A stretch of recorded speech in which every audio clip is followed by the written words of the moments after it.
Think about the last thing you bought online. Maybe it was a new pair of shoes, a lipstick you saw an influencer use on TikTok, or a secondhand coffee table on Facebook Marketplace. We live in an era where literally anything you could ever want is just one click and a swipe up away.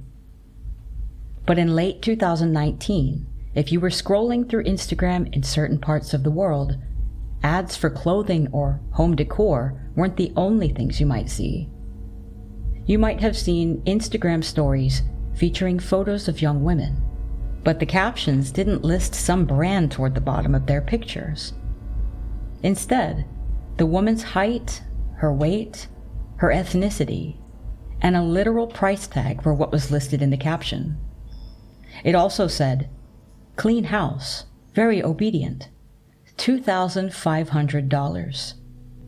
Right between a photo of your friend's vacation and a sponsored ad for some new workout app, literal human beings were actively being auctioned off to the highest bidder. And the worst part was that the social media algorithms weren't shutting it down. In fact, quite the opposite. They were actively recommending the hashtags used to buy and sell these victims. I think it's fair to say that most people think slavery is a thing of the past, a system that we all finally agreed was atrocious and banished it somewhere in the 19th century. We think of it as a horrible historical lesson, showing the utter brutality and inhumanity of mankind, defined in our brains by wooden ships and physical iron chains.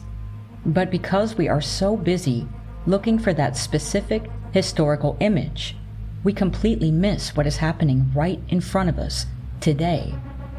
The roots of human slavery go back thousands of years, long before the transatlantic slave trade even, to ancient Greece, Rome, and Han China.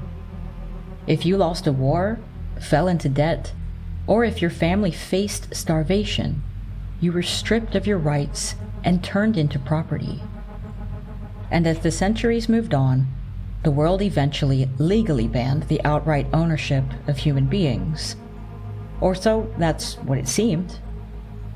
But slavery didn't really go anywhere. It just transformed, adapted to the modern world. And it was eventually given a new name: human trafficking.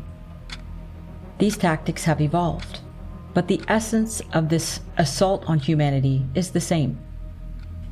Traditional slavery relied on property titles and physical restraints, but modern human trafficking has evolved to use a combination of both physical and psychological confinement through techniques such as fraud, abduction, forced drugging, trap houses, and extreme coercion. So, traffickers still steal people by force, but now they also exploit a person's vulnerabilities, like economic hardship or isolation, or even a need for connection. They use false promises, fake job opportunities, or the illusion of a romantic relationship to lure victims into this horribly abusive world. Human trafficking can look like forced labor in factories, or what is referred to as debt bondage, where people are forced to work off financial penalties of different sorts. By hiding behind the mask of a professional, a relationship, a standard job, or an online contract, modern trafficking tries to trick the outside world into seeing cooperation, where there is actually total coercion. Either way, victims are sometimes sitting in plain sight, but still completely unseen. And sometimes they can be moved around in the dark underworlds, never to be seen again. The latter is how we often think of sex trafficking. The truth, however, is much more nefarious. I'm Nicole Davenport, and this is Great in the Sack, when misogyny leads to mayhem. And today, we're going to be looking at two different types of sex trafficking through two different cases.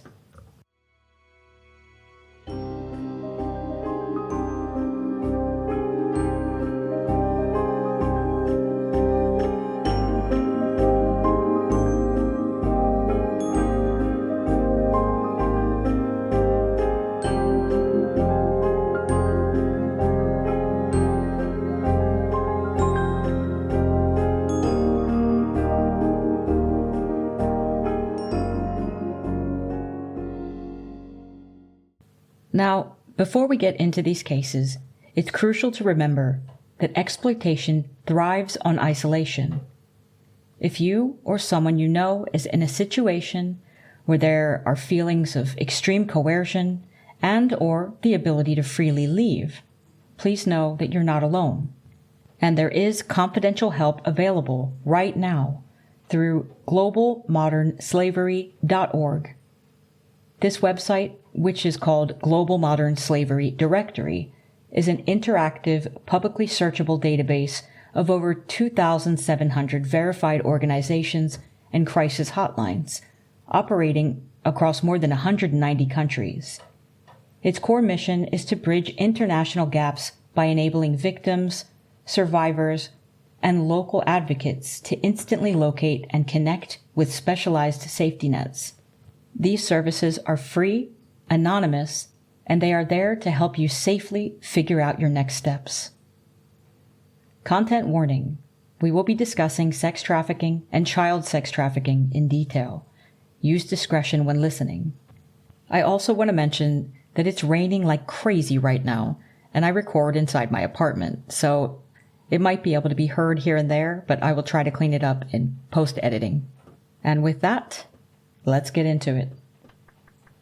Drug cartels have had a pretty hardcore reputation, historically speaking. Take Pablo Escobar, for example, founder and leader of the Medellin cartel.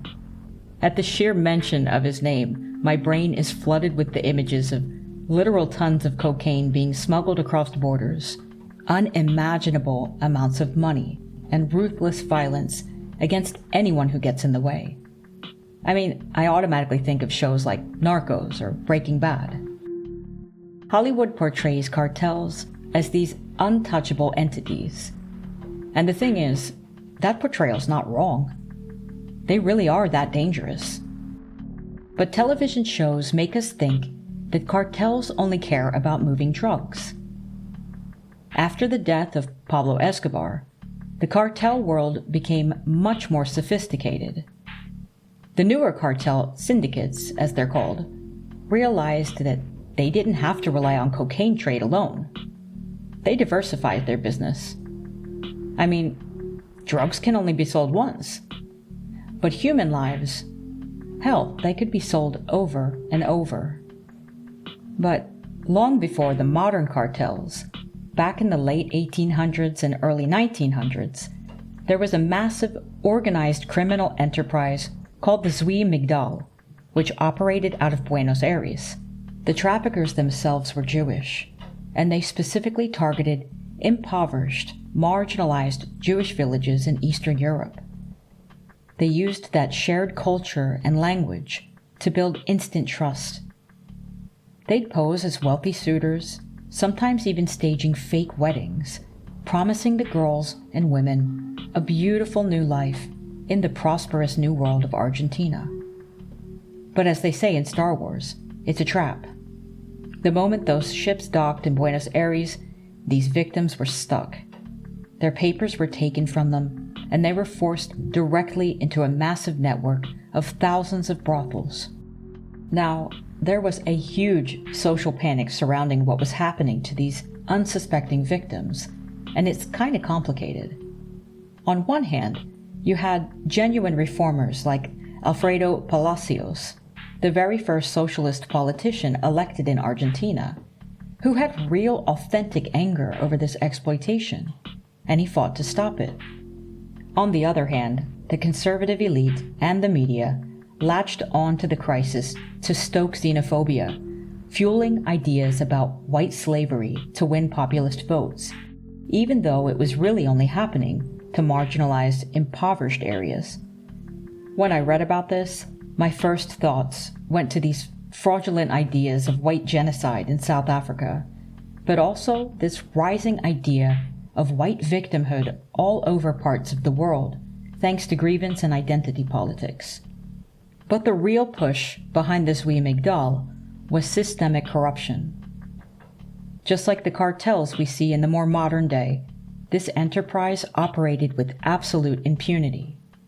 They literally registered themselves as a legal mutual aid society in Buenos Aires, while bribing police and judges and politicians just to keep themselves active. Pressure from Palacios and the public panic eventually forced the passage of the Ley Palacios in 1913, the first law in the Americas to protect victims of sexual exploitation. This was huge. But a law is only as strong as the people enforcing it.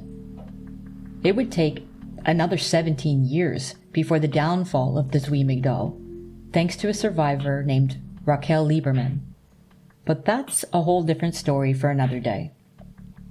Anyway, the exact same conditions that allowed the Zwi Migdal to thrive in 1913 are quite similar to those that the brutal Ale clan would operate under. So the Ale clan was a criminal organization based in San Miguel de Tucumán, Argentina. The group was led by two brothers, Angel, who went by the nickname El Mono, the monkey, and Ruben, who went by La Cancha, the pig. They started out in the late 1970s working in the local wholesale fruit and vegetable markets. They gradually expanded their influence by running local protection rackets and using physical intimidation to control people they traded with. Around this time, they took control of the Barra Brava, the violent football hooligan firm for the local sports club, San Martín de Tucumán. For the Americans listening, I mean soccer when I say football. And also, hooligan firms are kind of like an organized gang-like group of hardcore supporters formed specifically to fight rival fans in matches. Anyway, this provided the Ale clan with a large group of men for the purpose of street-level enforcement. By the mid-1980s, the brothers were established players in the local underworld. On December 31st, 1986, the Ale clan engaged in a daytime shootout on the streets of Tucumán against a rival criminal organization known as Los Gardelitos. 2 members of the rival group were killed. Despite the public nature of the shooting, the local judicial system acquitted the brothers. This outcome established a pattern of institutional impunity for the clan. Just like the Zwi Migdal, the local police, judges, and politicians were either too intimidated or too corrupt to prosecute them. In the 1990s, this mini-cartel transitioned into a more formalized business operation to obscure their illegal activities. They established a major taxi and rideshare company named Cinco Estrellas, which means 5 stars, managing a fleet of hundreds of vehicles. This transport network gave them the ability to move stolen goods, drugs, and trafficked women across provincial lines without drawing law enforcement scrutiny. So not only did they smuggle women and things, and own a huge taxi service to move these women and things, they also heavily influenced political campaigns and the local police force. It felt impossible for a regular everyday citizen to win against them, because if you went to the authorities, you were basically talking to the cartel itself. But the Ale clan didn't account for one thing: a mother who would have absolutely nothing left to lose. Susana Trimarco was just a regular mother living in Tucumán, nearby her daughter, who she was fiercely protective of, who was named Marita Verón. Marita was a young mom herself, with a 2-year-old daughter named Sol. But on April 3, 2002, the fateful day of a doctor's appointment, their lives would never be the same. So let's take a close look at the timeline surrounding Marita Verón's appointment, which court documents and trial testimonies would later indicate to be a highly coordinated setup by individuals connected to a human trafficking network. The sequence of events began when a neighbor of Marita's, a nurse named Patricia Soria, suggested Marita go to the local maternity hospital to get an IUD, after hearing Marita speaking about not wanting to have any more children for at least the foreseeable future. Soria directed Marita to specifically ask for a man named Miguel Ardiles. Ardiles was falsely presented to Marita as a chief of personnel who could help her bypass long waiting lines to get in to see a doctor. But in reality, he was a hospital maintenance and custodial employee. When Marita made her initial visit to the hospital, Ardiles connected her with a doctor for a preliminary exam, but the procedure was not completed. Instead, Marita was told that the hospital could not proceed because she needed her physical national ID card to stamp her medical chart. Rather than scheduling a routine follow-up, the hospital staff gave her explicit instructions to return the very next morning, which was Wednesday, April 3rd, with her ID card. According to the prosecution in the 2012 trials, this was not normal administrative red tape one might run into in a situation such as this. Prosecutors maintained that Soria and Ardiles used the national ID requirement to deliberately manipulate Marita's schedule. By turning her away and forcing her to return the next morning, they created a specific, predictable window of time where they knew exactly where she'd be walking. Tragically, this inside setup worked, because on that morning, Marita left her house with her ID and 5 pesos in her pocket to make it to that specific appointment as instructed. She was subsequently kidnapped by men in a red car just blocks from her home by brutal force. Some witnesses even stated that it was as if she had been drugged on the spot and then shoved into the car. When Marita didn't come home that morning from the hospital, Susanna went straight to the police with her husband, Daniel, to file a missing person report. But the local cops gave her a response that will probably sound familiar. They told her Marita probably just ran away with her boyfriend, and they refused to look for her. She was an adult after all. Susanna knew her daughter wouldn't abandon her 2-year-old child. At first, she thought she was just dealing with a lazy police department. I mean, we've all seen cases where the police just aren't active enough. But then, something began to feel really off. Susanna would go out and do the legwork herself. She'd get an anonymous tip about a brothel holding her daughter, and then get a legal warrant for the raid. But every time she brought the warrant to the local police, they'd stall. They'd claim that they didn't have gas for the police vehicles. I mean, what? Or that the paperwork wasn't right. And when they'd finally open the doors to a brothel in which a tip was concerned, it would be completely empty. Kinda as if the overbosses had been tipped off. But like, the only people who knew the raid was coming were the cops standing next to her. The ultimate proof of this suspicion that the cops were neglecting to serve and protect came when neighbors reported seeing a heavily drugged girl matching Marita's exact description wandering a nearby suburb. The police actually picked her up, but instead of bringing her home, they claimed they just dropped her off at a bus stop. When Susanna went back to look at the transit station logs, the entire trace of this woman had been wiped clean. There was no paper trail of any of it. And that was the moment Susanna realized that it wasn't just her daughter's return she was fighting for. Now she was also fighting the state itself.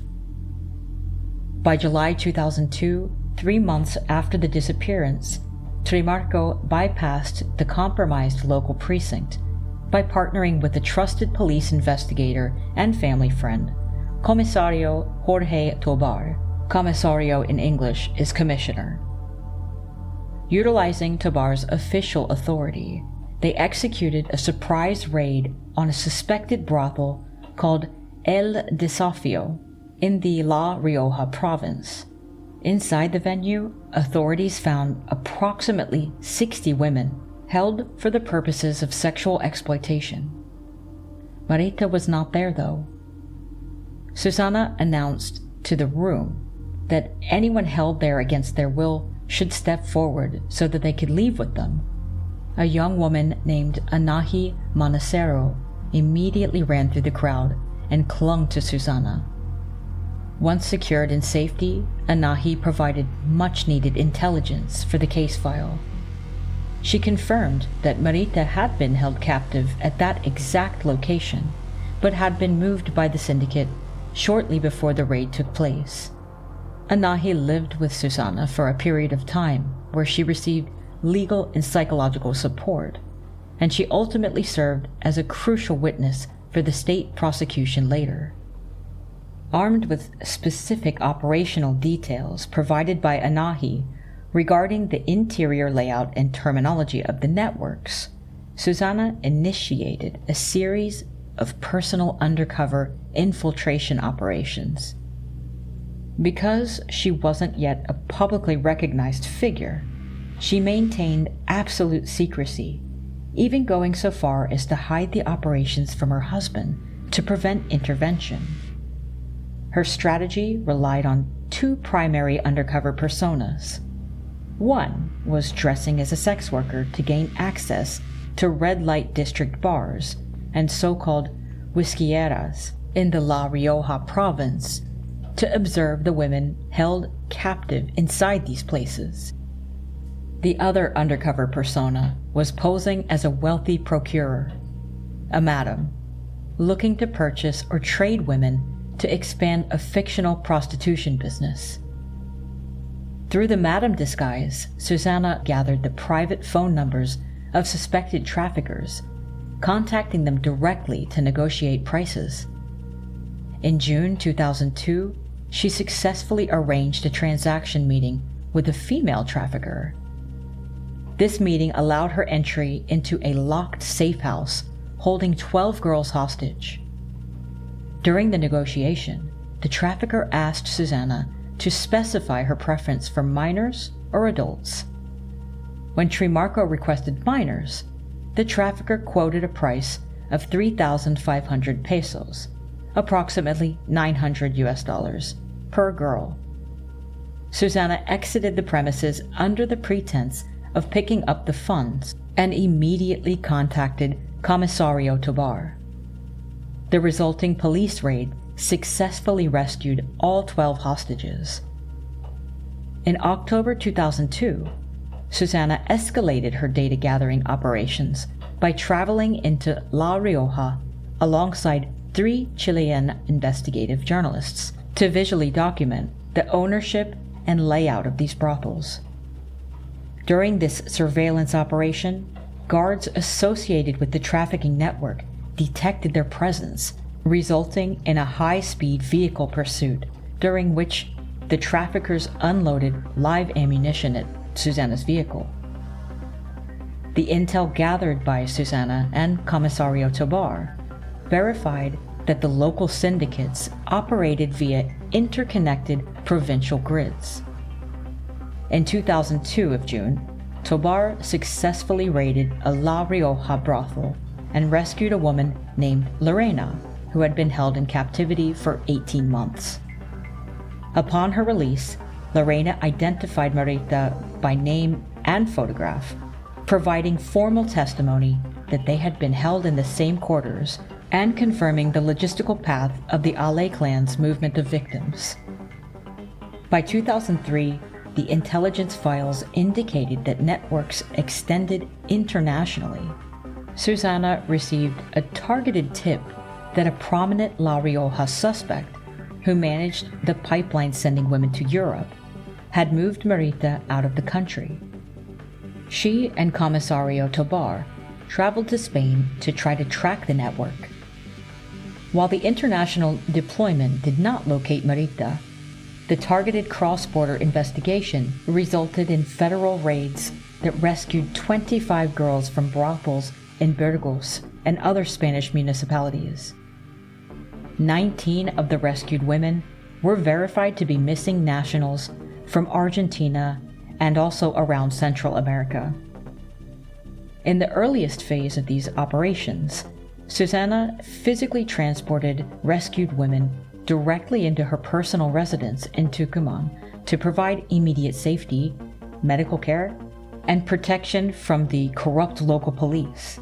But as her direct undercover intelligence actions increased, facilitating the liberation of at least 129 women, the physical and financial needs exceeded her personal household capacity. To resolve this issue, Susanna formalized her operation in 2007 by establishing the Fundación María de los Ángeles. The organization was structured with permanent legal, psychological, and social work divisions, creating the first comprehensive, non-governmental tracking and rehabilitation infrastructure for trafficking victims in Argentina.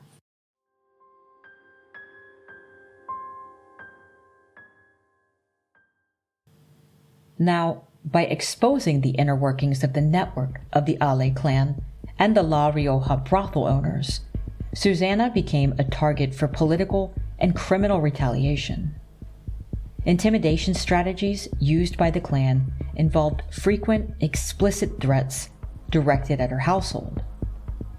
They frequently detailed specific methods of execution, even threatening to decapitate Susanna and dispose her head in the local river. This happened alongside targeted threats of violence against her granddaughter, too, Marita's daughter, Michaela. And these threats manifested into direct physical attacks. Susanna survived multiple vehicular assault attempts where drivers associated with the local mafias deliberately targeted her on public roads.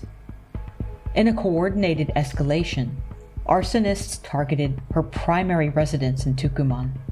They set fire to the structure of her home, successfully destroying half of the roofing system before the local fire department contained the blaze. The continuous danger required a hardcore restructuring of Susanna's daily life and surroundings. The federal government eventually assigned her a permanent armed security escort.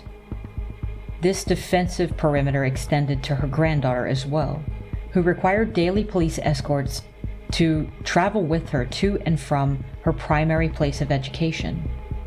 And this constant intimidation directly influenced her legal defense team. Carlos Garmendia, one of Susanna's lead attorneys who had a professional background within the Human Rights Commission, determined that personal firearms were a necessity for survival. Garmendia purchased and carried a 9mm pistol to every judicial proceeding, investigation site, and public meeting associated with the case. Meanwhile, the prolonged strain of the search took a severe toll on Susanna's family. Her husband, Daniel Verón, developed severe depression as the local investigation stalled. Before his death in 2010, he told Susanna that he no longer wished to live without their daughter. While local authorities in Tucumán tried to marginalize her, though, Susanna's work began attracting international attention, providing her with a kind of global protection against further attacks. In 2007, U.S. Secretary of State Condoleezza Rice presented her with the International Women of Courage Award. Susanna also worked with the U.S. Ambassador of Argentina, Earl Anthony Wayne, to track trafficking data in the northern provinces. At the end of his tenure, Ambassador Wayne presented Susanna with the American flag from the embassy as a symbol of international support. As her foundation, Fundación María de los Ángeles, continued to rescue victims, governments began to react. She received human rights awards from both the Argentine Senate and the Canadian government. Nationally, Argentine President Cristina Fernández de Kirchner bypassed the corrupt local courts, meeting with Susanna at the presidential palace to use the foundation's data to draft and pass Argentina's first federal anti-trafficking laws. And this work ultimately earned Susanna a nomination for the Nobel Peace Prize. Yet, despite the global recognition and new federal laws, Susanna's daily reality remained pretty much unchanged. She was a grieving mother, and now a widow, managing a national rescue operation under permanent armed guard while raising her missing daughter's child.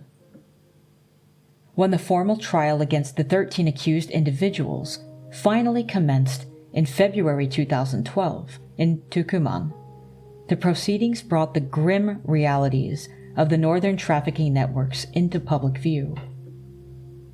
The second chamber of the Criminal Court of Tucumán heard testimonies from more than 130 individuals over a 10-month period.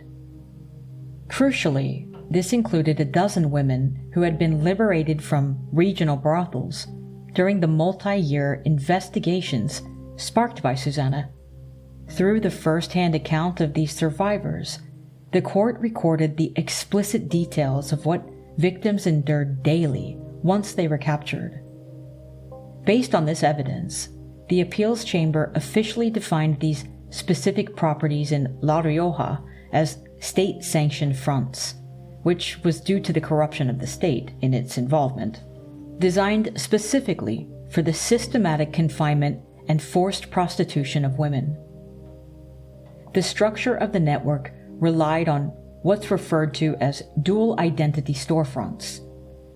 During the daylight hours, the locations operated legally as bar boutiques or whiskey clubs, such as El Desafío, Candy, and El Candilejas in the La Rioja province. The living and operational quarters for the victims were entirely concealed from public areas. The women did not reside in standard rooms. They were locked in cramped, windowless back rooms or basements located directly behind or above the primary bar floor. Multiple women and girls, some as young as 14 years old, were crowded into single spaces with minimal bedding and zero privacy. The exits were heavily compromised. All windows facing the street were boarded up or reinforced with iron bars, and the doors leading from the back quarters to the exterior street were kept padlocked from the outside. The commercial exploitation of these victims followed a rigid hourly schedule. The only time women were permitted out of the windowless back rooms was when the bar opened for commercial business at night, and their movements on the bar were monitored constantly by armed enforcement guards. The women were treated strictly as commodities, and each were assigned specific monetary values.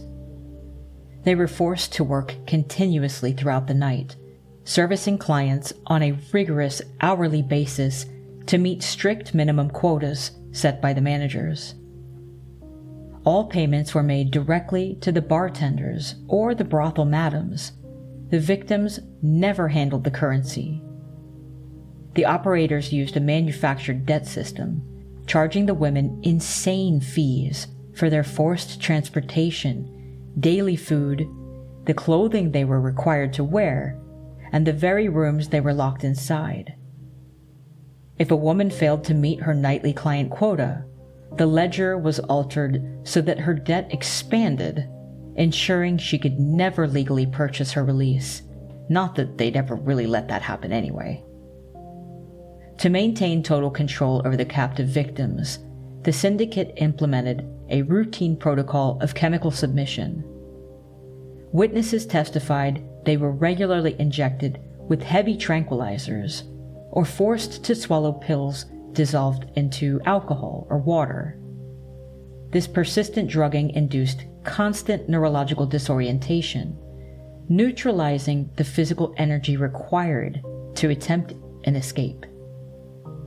Constantly being drugged also broke their psychological will to resist. The clan also did their best to erase the legal identity of each victim. Their national identity cards were confiscated by management upon arrival, to be used for forging travel permits. Inside the clubs, real names were totally banned. The madams assigned each girl a stage name or a number, and if a woman spoke her real name or acknowledged another girl's true identity, she was subjected to severe beatings. The ultimate method of control, though, was psychological coercion. The traffickers routinely detailed to the girls that they knew the exact addresses of their families, the schools their children attended, and the names of their mothers.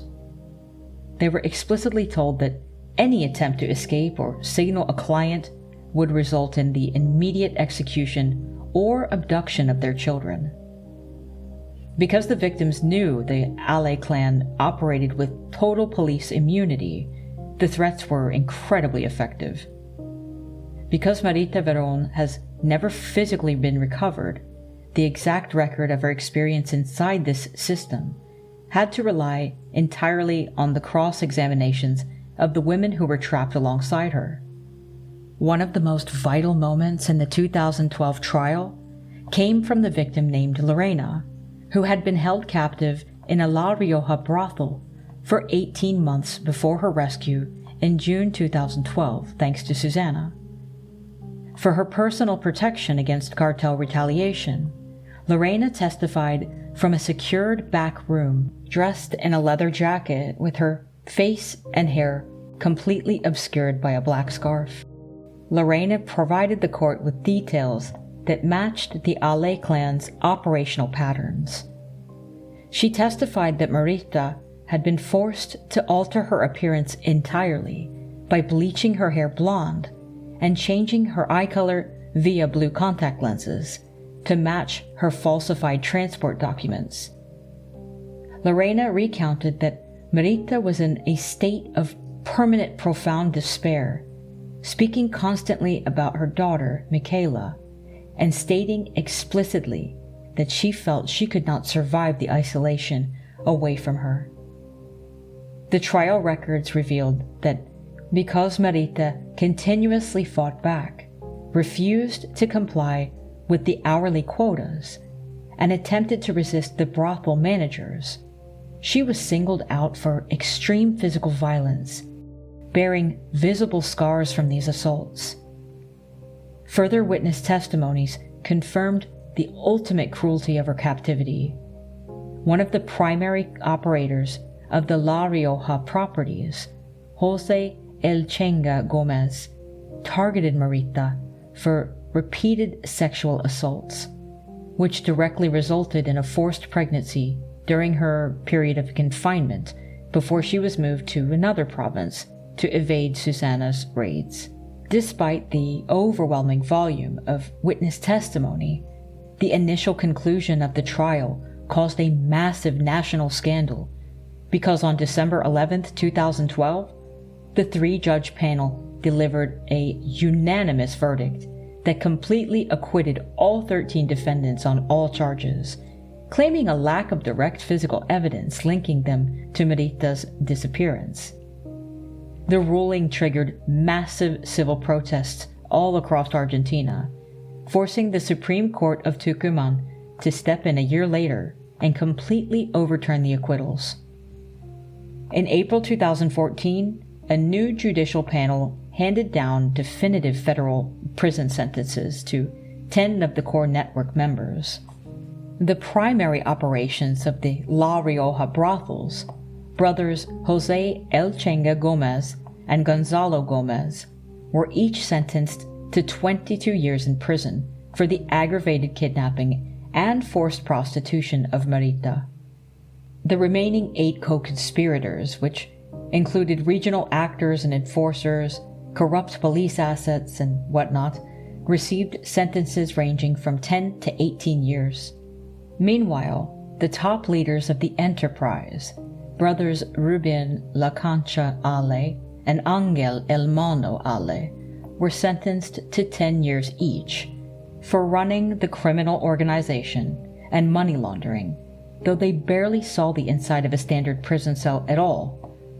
Thanks to their age, their wealth, and their connections, their legal teams successfully secured home confinement and medical leave under the guise of health complications, allowing them to bypass federal penitentiary. The setup at the maternity hospital was also heavily scrutinized. While the maintenance worker Miguel Ardiles and the nurse Patricia Soria faced intense cross-examination for their roles in orchestrating what happened on April 3rd, Soria maintained an acquittal due to a lack of a direct paper trail, while the brothel matriarch Liliana Medina passed away before she could even face final sentencing. This prosecution of the Ale clan's actions and the actions of co-conspirators finally brought one of the most notorious cases in South America to rest. But it still left so many unanswered questions. Because the central members of this criminal enterprise maintained their code of silence, Marita Verón has never been found. Susana Trimarco's victory was entirely selfless. She used her daughter's tragedy to drag the corruption of the police into the light, which completely shattered the wall of protection that allowed the Ale clan to operate with impunity, and ultimately, she saved hundreds of other women from a lifetime of sexual servitude. But while Marita's direct captors were imprisoned, her missing persons file technically remains open. The abduction of Marita Verón represents the classic, violent image most people have when they think of human trafficking. A physical kidnapping off a public street by a brutal, localized mafia, using padlocked doors and forced chemical sedation to maintain control. But modern sex trafficking has branched out into using techniques that we're going to look at next. Many sex traffickers today utilize a psychological type of playbook based on online grooming, trauma bonding, and weaponized intimacy. And if we're going to talk about what it is that allows modern slavery to thrive, we have to talk about tech monopolies.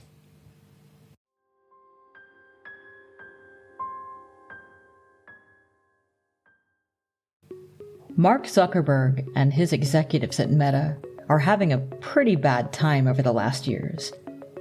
I mean, they have faced massive legal reckonings, including a landmark court case and $100 million jury verdicts, finding the tech giant liable for creating what prosecutors literally called a marketplace for predators.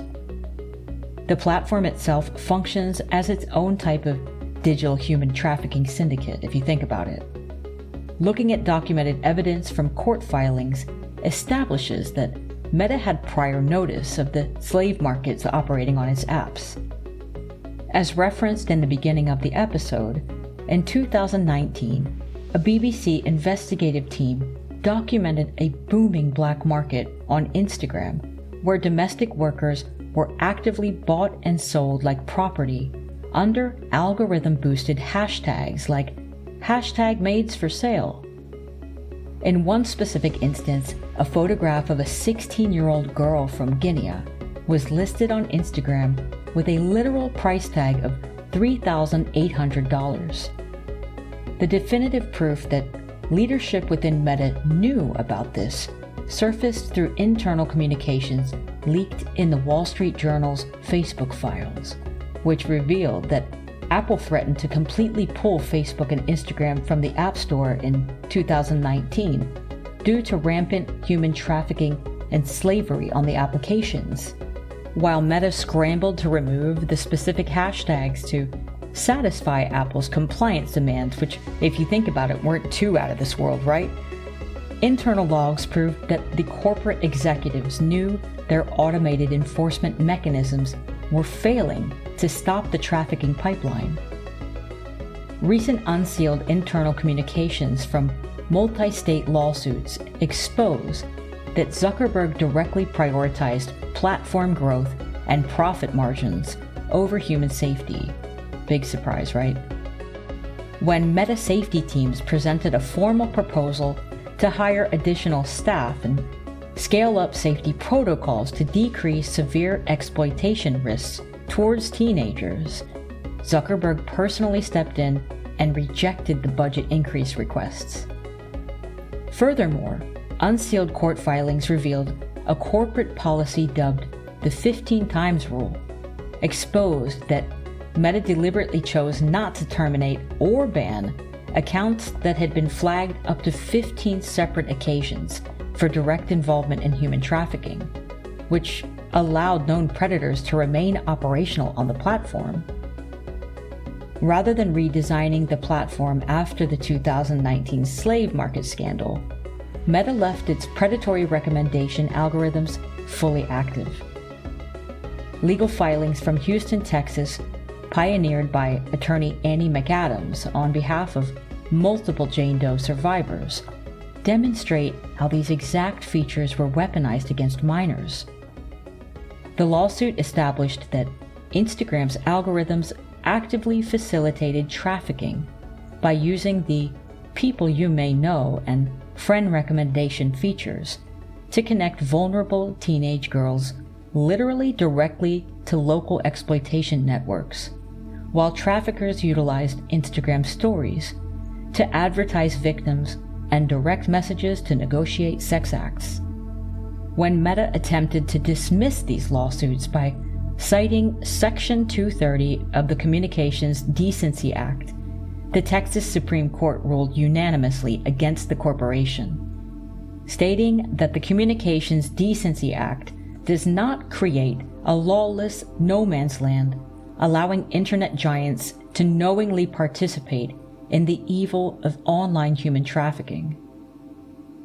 The corporate negligence creates the exact type of digital ecosystem required for modern sex trafficking and child sex trafficking to thrive. The traffickers using these platforms also use direct messages to hunt for specific vulnerabilities in their victims, posing as boyfriends and protectors. Instead of a physical kidnapping off a street, the trap is entirely psychological and hiding in plain sight within suburban neighborhoods. The most common present-day strategy in the Sex Trafficker's Handbook is known as Romeo trafficking, also frequently referred to as boyfriend trafficking or the lover boy method. According to data maintained by the Polaris Project and the United States Department of Justice, this strategy replaces the traditional physical tools of abduction with highly calculated psychological coercion and fraud. And also, unlike the common public perception that human trafficking relies on physical kidnapping by strangers, data tells us that a significant percentage of victims ultimately know and initially trust their exploiters. Roughly 30 to 55% of youth sex trafficking victims are recruited in this way. The operational timeline of boyfriend trafficking relies on a precise pattern of grooming, isolation, and dependency designed to coerce victims into unwitting participants in their own eventual exploitation. This method of human trafficking is somewhat reminiscent of sextortion, which we covered in the last episode, in the way that it often targets young people. So, it all begins with a targeting phase. While this phase can be initiated in real life, sex traffickers of this nature, and in the present day, most often utilize online areas such as social media platforms to identify minors or young adults exhibiting specific emotional or material vulnerabilities, such as a recent family breakdown, low self-esteem, or financial instability. The trafficker initiates contact by posing as an idealized romantic partner, showering their target with intense affection, validation, and material gifts. A psychological manipulation tactic we know to be love bombing. Once a pretty tight romantic bond is established, the perpetrator implements an isolation protocol, driving wedges between the victim and their existing support networks, including friends, guardians, and school communities. By severing these external connections, the trafficker ensures the victim becomes completely dependent on them for basically everything: emotional validation, shelter, basic survival needs, and this establishes an intense trauma bond. The transition to physical exploitation occurs gradually.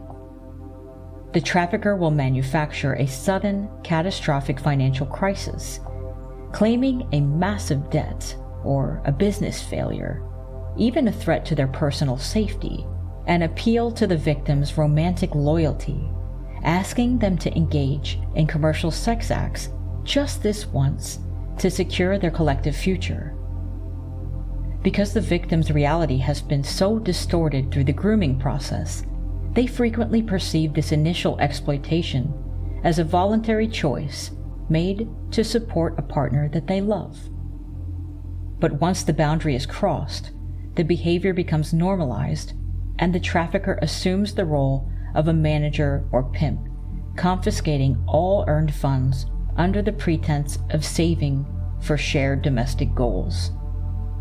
If the victim attempts to resist or exit the arrangement, the trafficker shifts from love bombing to explicit coercion, deploying physical violence, economic deprivation, and targeted psychological threats against the safety of the victim's family to maintain complete control. To understand how this type of trafficking operates in real life, we're going to look at a case that unfolded on the notorious Houston street known as Bissonnette. The Bissonnette track in southwest Houston is an area known locally as the Blade. It functions as a commercial sex market. The population walking this track does not match any type of particular profile, but the overall commonality is extreme youth and vulnerability, with a substantial portion consisting of runaway teenage girls between the ages of 14 and 17, alongside young adult women in their early 20s. Most of these individuals arrive on the track through the exact same pipeline of digital Romeo trafficking, having been lured by local gang elements who exploit their emotional needs. Walking the Bissonnette track means navigating a steady stream of continuous, low-speed vehicular traffic driven by local buyers, while under the constant, aggressive surveillance of block enforcers and pimps who monitor the perimeter from parked vehicles to ensure that no victim attempts to flee or pocket the cash transactions. This case we're discussing involves a victim, a child, who was targeted, groomed, and trapped through social media. The case of Kristen Galvan, known to her family as Kiki. In 2019, Kristen was a 15-year-old honor roll student, a Girl Scout, and drill team member living with her mother, Robin Corey, in Spring, Texas. The process of this trafficking operation began at Kristen's school, where a male peer serving as a scout for a gang chose her as a target for recruitment. Now, this isn't a gang like the Bloods or the Crips.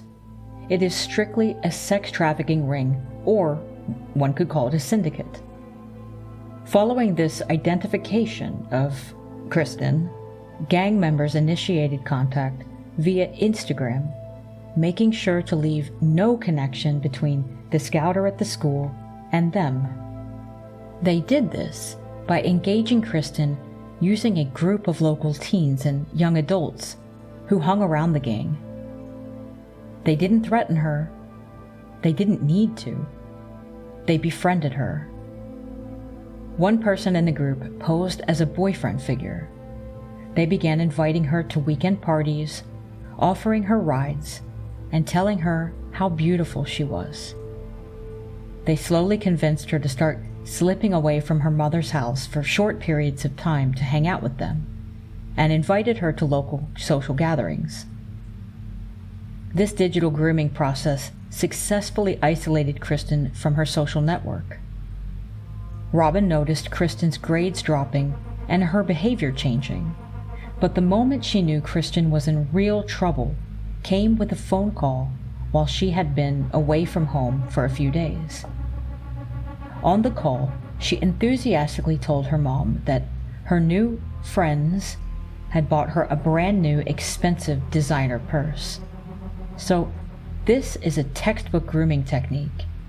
The traffickers used the purse to show Kristen that her family couldn't provide the luxury lifestyle that they could.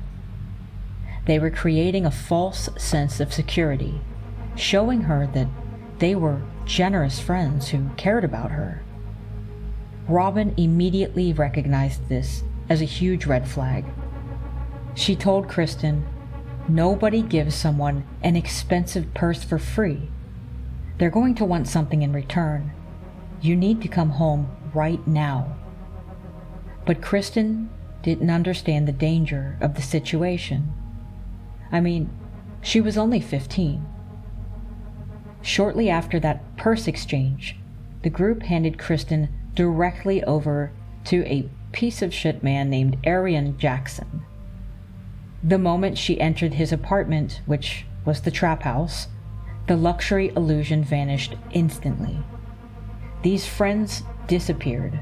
Jackson confiscated her phone, locked the doors, and began injecting her with narcotics. He then proceeded to force her onto Bissonnette Street to make back the money they had spent on things like that purse. Now, you might be asking, who the fuck is Arian Jackson? Well, he's the leader of this specific sex trafficking ring in Houston, who operated locally under his rap persona, using his music and his social media presence to project an image of wealth, luxury, and street authority. On his public Instagram accounts, he routinely posted images of himself flashing large stacks of cash, brandishing firearms, and glorifying a very specific predatory pimp subculture. This persona he used was a part of his operation. The gang utilized his online videos, music tracks, and social media aesthetic as a deliberate type of marketing funnel to make the lifestyle look glamorous to isolated, impressionable teenage girls who were being targeted by school scouts. Inside his operation, Jackson was his own hands-on enforcer and manager of the trap house cell. He wasn't an abstract boss who kept his hands clean as the Ale clan had been. He was directly responsible for the daily physical control and psychological torment of the girls, and his mom was an accomplice to this as well. The court records exposed dehumanizing details regarding his level of ownership over the victims. One of which was that, to mark his human property, Jackson forcibly tattooed underage girls with a highly specific visual identifier, a 5-point crown paired with a bag of money. This was his literal personal brand, etched permanently into their skins to signal to other local gangs and pimps on the Bissonnette track that these minors belonged exclusively to his operation. Now, the physical property where Kristen was held did not serve as a commercial venue for buyers. Rather, it functioned as a holding facility and a kind of sensory deprivation unit of sorts for up to 12 girls and women at any given time. Inside the structure, there was total isolation and an immediate cutoff of any contact with the outside world. The daily routine relied on chemical control. The traffickers refused to provide standard food or nutrition to the captives, substituting sustenance with a steady supply of heavy narcotics to maintain a permanent state of physical dependence and neurological disorientation. To enforce compliance with strict nightly financial quotas, Jackson and his accomplices subjected the women and minors to routine physical beatings. The ultimate reinforcement was psychological terror, as the managers explicitly detailed the physical harm and execution they would inflict upon the victims' mothers and siblings if any girl failed to return from the street with the money that they were supposed to have made. Many of these tactics of holding and keeping victims are very reminiscent of Marita's traffickers. It is mostly just the way in which victims were introduced into this horrible world and the level of captivity. 2 weeks after her departure, Houston police officers located Kristen in the Bissonnette area and returned her to her mother's custody. Court documents established that during this initial 2-week period, Kristen had been subjected to severe trauma and rape. While back in her family home, Kristen displayed huge signs of nightmares and fear of retaliation. But despite her condition, she cooperated with law enforcement and provided detailed testimony to the district attorney's office. This critical testimony provided prosecutors with the very evidence necessary to formally convict Arian Jackson, including his mother, who was indicted, arrested, and subsequently convicted on federal sex trafficking charges, alongside him for her role in helping to manage the logistics, guarding the victims, and maintaining the financial books for the trap house operation. Jackson himself pled guilty in federal court to sex trafficking a minor and conspiracy to traffic an adult female by force, fraud, or coercion. In February 2023, U.S. District Judge Lee Rosenthal sentenced him to 27 years in federal prison, followed by 15 years of supervised release. However, the threat of danger did not cease. Even after his subsequent arrest and incarceration, Jackson managed to continue directing elements of his trafficking ring by utilizing an illicit smartphone from inside his jail cell. Fearing that the gang would execute their threats against her mother and younger brothers due to her testimony, Kristen fled her home a second time on January 2, 2020, just 1 day after her phone access was restored. Following Kristen's second disappearance, her mother, Robin Corey, initiated a multi-year search operation through the dark underbelly of Houston, very similar to what Susanna had done to try to find Marita.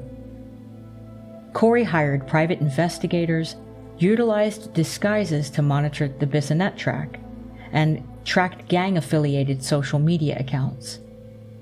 In February 2021, the Houston District Attorney's Office provided Corey with classified photographs originating from an escort website based in Atlanta, Georgia. Corey identified the features as matching her daughter and traveled all the way to Atlanta to personally confront the individuals managing the online advertisement. While Corey located the other girls pictured in the escort listing, Kristen was not present at the site, and the trail went cold. Throughout her search, Corey collaborated with private rescue groups, utilizing her gathered intelligence to facilitate the location and recovery of several other missing underage girls from the Houston red light districts, though her daughter remained missing. The trajectory of the investigation recently changed through forensic developments. In 2020, just 3 weeks after Kristen's initial disappearance, partial human skeletal remains consisting of a skull fragment were discovered beneath a bridge in Missouri City, Texas. At the time of the recovery, local law enforcement did not conduct immediate DNA sequencing on the fragments, instead uploading a forensic facial reconstruction sketch to public missing persons databases, which was a huge oversight. For over 5 years, Corey continued her active field searches, unaware that the recovery had even occurred. In July 2025, forensic technicians finally initiated formal DNA testing on the stored remains. the genetic results confirmed a definitive match. The medical examiner determined that Kristen was murdered almost immediately after vanishing to protect her family. Forensic evidence indicates she was bound with duct tape, beaten, and stabbed to death, with the remainder of her body missing. The confirmation shifted the case from an active missing persons file to a homicide investigation, highlighting the final, lethal consequences of this trafficking ring. Because of the huge delay in testing the remains, the physical trail is completely cold, and the remainder of Kristen's body has never been recovered. The case stands as an active murder investigation, with detectives trying to trace the phone logs and prison messages sent from Jackson's smuggled devices back in early 2020 to prove who gave the final order. The devastating cases of both Marita Verón and Kristen Galvan exposes something that kind of forces us to have to look closer at what sex trafficking is. From the underworlds of Tucumán to the Bissonnette track, it is clear that coercion is a huge part of those worlds. But when we talk about human trafficking, it is easy to assume that it only exists in these extreme, highly organized criminal operations run by gang members and street-level syndicates. The foundational base of this entire multi-million-dollar industry, however, is the slow erosion of a person's boundaries through psychological control, emotional abuse, and isolation. And it is happening every single day in relationships as these words come out of my mouth.